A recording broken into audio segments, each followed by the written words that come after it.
Good morning. Amber Rose and I are here to talk about parenting principles, and today Amber Rose is going to talk about identity. Yes, identity. I believe that knowing and believing our true identity in Christ, whether we're adults or children, no matter who we are, is going to help us to be less susceptible to Satan's lies. And as parents, really being rooted in that identity in Christ is going to help us live out a role of influence in our children's lives. Because as much as we want to give our kids identity, we can't exactly just give it to them, but we can encourage it. We can shape things. We can use our role of influence to help set up their life in a way that might help them to develop in their identity in healthy ways as well. I love that. I'm excited to hear what you have to Yes, say. thank you. So, I guess the first thing would be to just talk about identity. Identity, the way that I am thinking about it and the way that I want to talk about it is really given by God. Identity is what God says about us, identity is what is ultimately true about ourselves. So, as believers, as followers of Christ, our identity is that we're children of God and that we're bought with a price and that we're beloved and precious. But Ellen, as you and I both know, we don't always live out of that mindset. We often live out of a different belief system that is more like a false identity. So, what do you think? Some of those things. How do you think about that? That is such a good question. What comes to mind for me are maybe those times when individuals feel or have been rejected. They start to live out of a sense of rejection, seeing themselves as a rejected person, and that view will guide their actions and how they are around other people. Yeah. And another thing that comes to mind for me is when kids do not feel like they're capable, when they feel fragile, like they can't handle conflict or challenges or whatever, they back off and they diminish their ability to grow and be all that God has called them to be simply because they view themselves as incapable or fragile. Yeah. So I think what you're saying, which is exactly what where I'm going with this, is that our beliefs tend to drive our behavior. Yes. We act out of what we believe is true about ourselves. So when we allow God to be the truth teller, He is the truth teller, but when we believe Him and we allow Him to tell us the truth about ourselves, it is transformative in the way that we live out of that truth. So I think as adults, it's really important as parents that we have a good grasp on identity for ourselves, because we can't give our kids something that we don't have. And unfortunately, I think it's really easy in Christian culture to slip into more of a mindset that takes on some of these things not out of authenticity, but because we want to give our kids the best situation. We want to give our kids. We forget that we cannot give them what we don't have. Exactly. And that our own identity has to be bigger than parenting. Our faith has to be bigger than kids, outcomes, family, all of that. We need a really big faith. Right. Well, Amber Rose, as you're talking, it makes me think about how important it is. We have a collective identity in Christ. There's a lot of things that the Bible calls us as His sons and daughters. And at the same time, our children have a unique identity that He has created for them. Absolutely. And sometimes it's easy to try to shape them into who we are. Yeah. And I love the fact that you started out saying that when we know who we are in our own unique identity and our collective identity, we're better able to influence them in both of those paths. Yeah, that's very true. So we've talked about adults. Let's talk about kind of identity in the parenting context. And specifically, I think about identity formation in the adolescent years, because really in the adolescent years, so I'm thinking middle school, high school, that's when some of these questions about identity are going to come online in a unique way. They're going to start just naturally asking, whether they voice it out loud or not, they're going to start naturally asking, who am I? Yes. And not just who am I in the big sense, but who am I in relation to my peers? Who am I in relation to my parents? The adolescent years, I think, are a really, it is really developmentally normal for kids to be trying on some different behaviors and some different roles and identities because they're trying to figure out who they are. And that's okay. That's really normal. Yes. And I think as parents, we should give them the room to do that as they're figuring out who they are. But there's also a difference, and sometimes it's kind of subtle, but there's a difference between that and the kid who is constantly masking Right. and never able to be authentic or Right. never able to let down their guard because they're always functioning like a chameleon depending Right. on what situation Right. they're in. As a parent, that I think can be kind of a red flag not to fall into fear and worry. That's never the solution. Never. It's never where we would want to encourage people. In fact, we would want to encourage you to use fear and worry as a red flag to run to God, but really as a sign to pray that that the Lord would help your child and would help you know how to parent them. And also maybe set up our lives in certain ways that would help encourage some of that identity formation. The bottom line is our kids are in process in the adolescent years, just like their mind and their body is in process, their belief system is in process as well. I think one of the most important things we can do as they're in process is always be pointing them to a vision for their future. They don't really connect their actions today with their future. That's kind of an executive functioning skill that isn't developed yet. And to be able to ask your child, is that who you want to be when they're acting out, or is this who you believe God has called you to be? How do you see yourself in the future?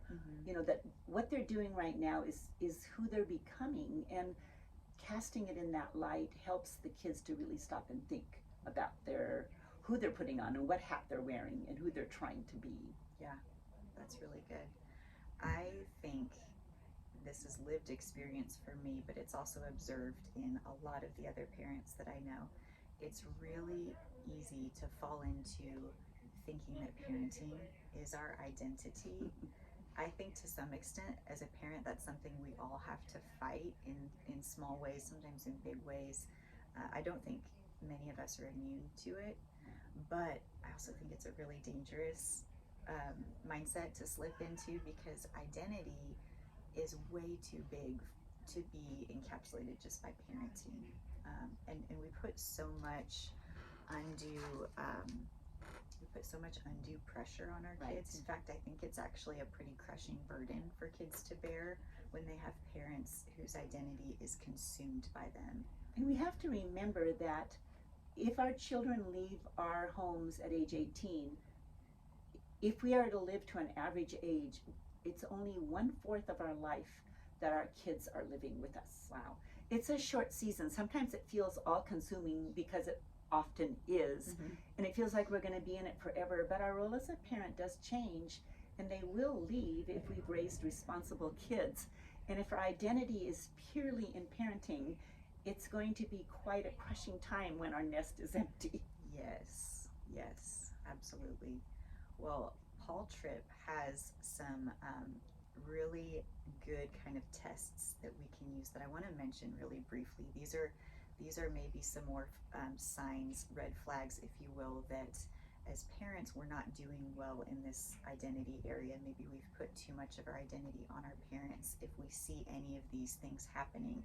And he says those red flags would be too much focus on success, too much concern about reputation, too much desire for control, too much of an emphasis on doing rather than being, and too much temptation to make it personal when the kids mess up or do wrong things. So I think those are interesting because, again, I think this is something we all have to fight as parents to some extent. We can't coast in this area. And I really believe that for parents who have not grown deep and mature roots for themselves in their own faith, the teenage years are often a time where we can see that start to crumble a little bit. We can see where if our faith is not bigger than our family, we start to see some cracks in the foundation often in these years. I also believe that if we are able to be secure in the identity God has given us, that sets up a path for more authentic relationships with our kids and other people. Oh, absolutely. So they're going to be more secure in coming to us because they know that we know who we are, right? Right. Yeah. It then creates a safer relationship. Right. Exactly. Yeah. So let's talk about some things that we can do to shape our kids' identity. This is probably what everyone is here for, the takeaways, but I think it's important that we talked about all of that other stuff first, because we really can't force anything on our kids, and God doesn't promise us outcomes. No. He doesn't. He promises us his presence. He asks us to be faithful no matter what we see in front of us. And I think we have, as believers, as followers of Christ, have the greatest reason to hope that our kids would also take on that faith. But again, we're not promised that. No.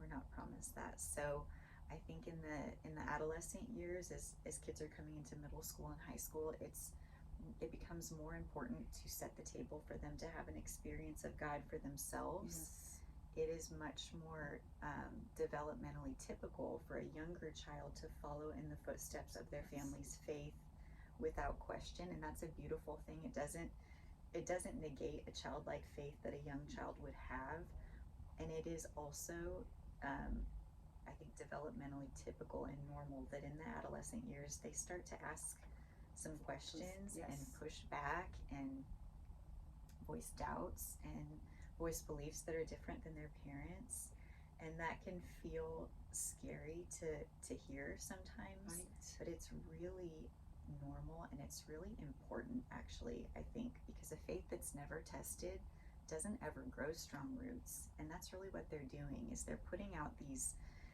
feelers and figuring out, where am I going to land on these things. They're separating from their parents, which is a good thing. It's a healthy thing, and it's what we want.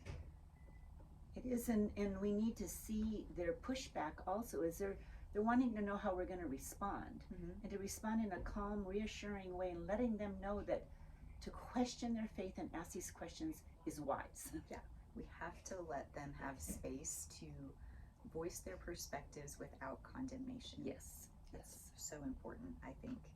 I think another really important thing is just giving them deep roots. And we do that all throughout childhood, but we just want to continue doing it in adolescence, giving them deep roots in whatever our circles are. So certainly family, certainly church, community, if you have a school community, allowing them in as many ways as possible to feel like they're an important part of that system is a way of growing deep roots and a deep sense of belonging into their spaces, the spaces that they occupy in their life. So this deep sense of belonging, I think, really ties into identity. And I've read several studies that talk about the importance of that belonging and sense first coming from family, which is really a wonderful place for us to be able to nurture a sense of belonging, not just with our current family that we're living with, but with generations who have come before us, to share those stories and to help our kids see that they're part of a bigger picture than just themselves. Yeah. And that really does build a sense of security and belonging, and out of that comes identity. Yeah. Right.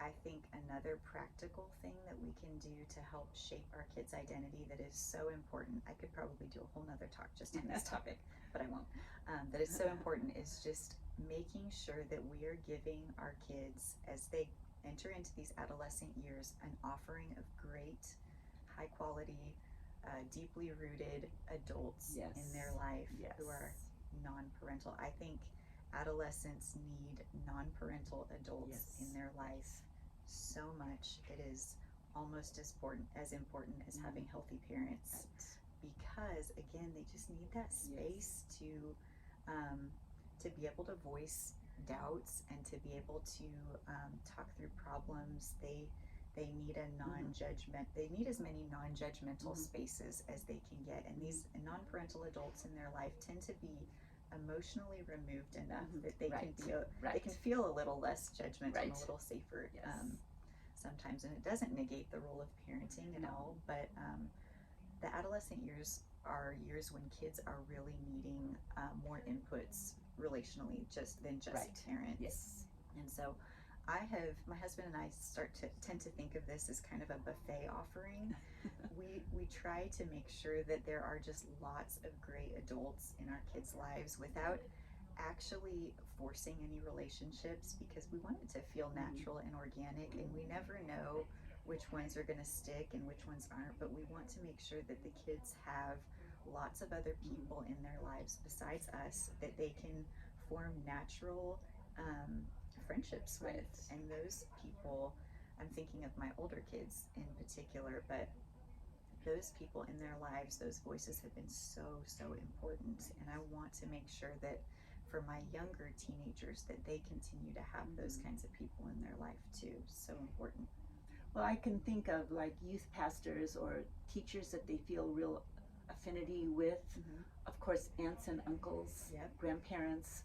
There's just so many coaches, teachers, even friends of their parents or parents of their friends. It has looked so many different ways for my kids, and that's why I've started to think of it in less inside a box. I think I used to think of it as more like a youth leader or someone who is officially in that leadership position, and I've just learned that the Lord uses all kinds of people and all kinds of relationships to help grow my kids up, and I'm really thankful for that provision. So that's about all that I have, other than just if I were to summarize some of these strategies that we can use to help develop identity in our kids' lives in a healthy way, I would say parents, we model to them that we believe that God has their best outcomes in mind. We feel faith in front of them. It's like so many other things that we want our kids to have. These things are often caught more than taught, and really living out a faith in our family often means just feeling faith in front of them. That is a really powerful thing, even though it's not very measurable. So let's not discount that part of identity formation too. I love that. It's really keeping hope alive.